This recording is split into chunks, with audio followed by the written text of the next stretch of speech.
So, what's the deal with this book? Is it a brilliant guide for navigating the modern world, or is it just a ruthless manual for manipulation?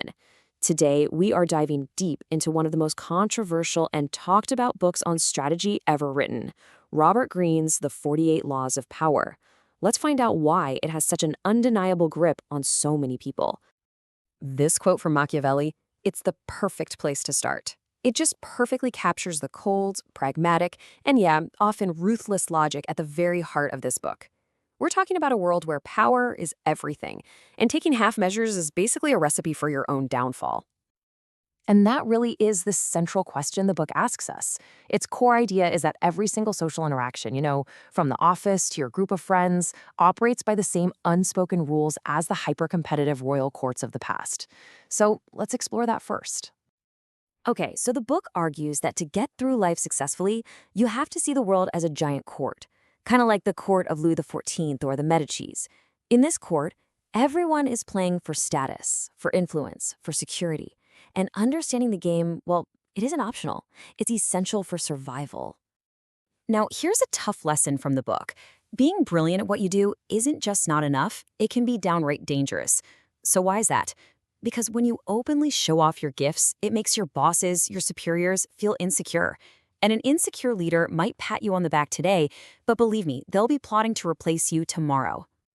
So, if you can't always show your true talents, what do you show?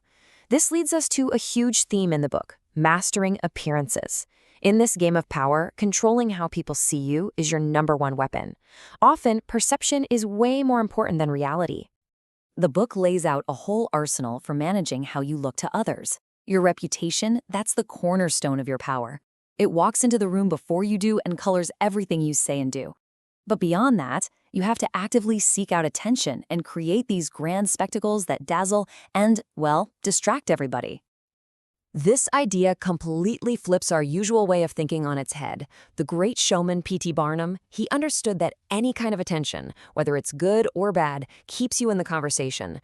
Being attacked is so much better than being invisible, because just being known, even for the wrong reasons, is its own form of power. The idea here is that what people see is often way more powerful than what they hear. A big, symbolic gesture hits people on an emotional level, and it just bypasses all their rational defenses. And while they're totally dazzled by the show you're putting on, you are free to make your real moves completely unnoticed. All right, so if mastering appearances is the outer game, what's the inner one? Well, that's the art of deception. This is where we get into the more sneaky strategies, like misdirection and psychological games. The smokescreen is an absolute classic. There was this robber baron, Daniel Drew, who used this perfectly in the stock market. He'd create a pattern that made all his rivals think he wanted one thing. Once they bought it and relaxed, he would strike and achieve his real, much bigger, hidden goal. Louis XIV was a master of being strategically vague. When his ministers would present him with options, he would just listen with a completely unreadable face, say only, "I shall see," and then walk away. By never explaining his thinking, only his final decision, he kept everyone guessing, totally off balance, and that's what cemented his power. The book makes a really powerful case for tactical surrender. Now, going out in a blaze of glory might feel heroic, but it's a final act. It ends your ability to influence anything. Surrendering, on the other hand, can be a brilliant strategic move. It buys you time to recover, to study your enemy from the inside, and to wait for that perfect moment to rise again. Okay, now we get to a really fascinating paradox within these laws. See, power isn't just about making bold moves. It's also about knowing the immense strategic value of doing nothing at all. It's this delicate dance between striking with absolute force and waiting with total patience. So, when it is time to act, it has to be decisive. The book argues that most trouble can be traced back to one single influential person. Instead of trying to reason with them or waiting for the problem to get bigger, you have to isolate and neutralize that source. Once the shepherd is gone, the sheep will just scatter. And this quote, man, it drives the point home with some seriously chilling clarity. The logic is brutal. If you have to strike, your blow has to be so crushing that it completely eliminates any possibility of them coming back for revenge. A wounded enemy is dangerous, a totally defeated one is not. But for all this talk about decisive action, the book presents an equally powerful counter-strategy: inaction. When is it better to hold back, to wait, to just ignore something? When you acknowledge a petty problem, you give it power, you give it credibility. The book advises that by ignoring those minor annoyances or showing complete contempt for things you can't have, you actually project an aura of superiority.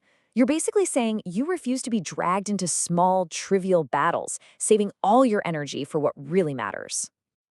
And this illustrates the law of absence and presence just brilliantly. Napoleon understood that familiarity breeds contempt. By making yourself scarce, you actually increase how much people value you. Pulling back strategically creates a void, and when you do return, your presence is felt that much more powerfully. All of this, the appearances, the deception, the action and inaction, it all builds to the final, and maybe the most advanced concept in the entire book. The other laws are like individual tools. This is the master strategy that ties them all together. The ultimate form of power is to be formless, like water. It has no fixed shape, so you can't predict its next move. If your enemies know your strategy, they can counter it. But real, untouchable power lies in being fluid and adaptable, constantly changing your approach, which makes you pretty much impossible to defeat. Just think of the difference between the rigid power of Sparta's military formations versus the fluid power of Athenian money, which could flow anywhere and be used for any purpose. A fixed strategy, no matter how great it is, eventually becomes a predictable target. But formlessness? It just confuses and exhausts your opponent because they can never land a solid blow. And this idea is so powerful. It comes straight from Sun Tzu's The Art of War. It perfectly sums up the final law. True mastery isn't having one perfect plan. It's the genius of constant adaptation. That is the highest form of strategy. And so we're left with this one big question. After mastering appearances, deception, and action, what's the actual end goal? The 48 Laws of Power gives you a field guide to the game, but it's up to you, the reader, to decide what winning really looks like and what price you're willing to pay to get there.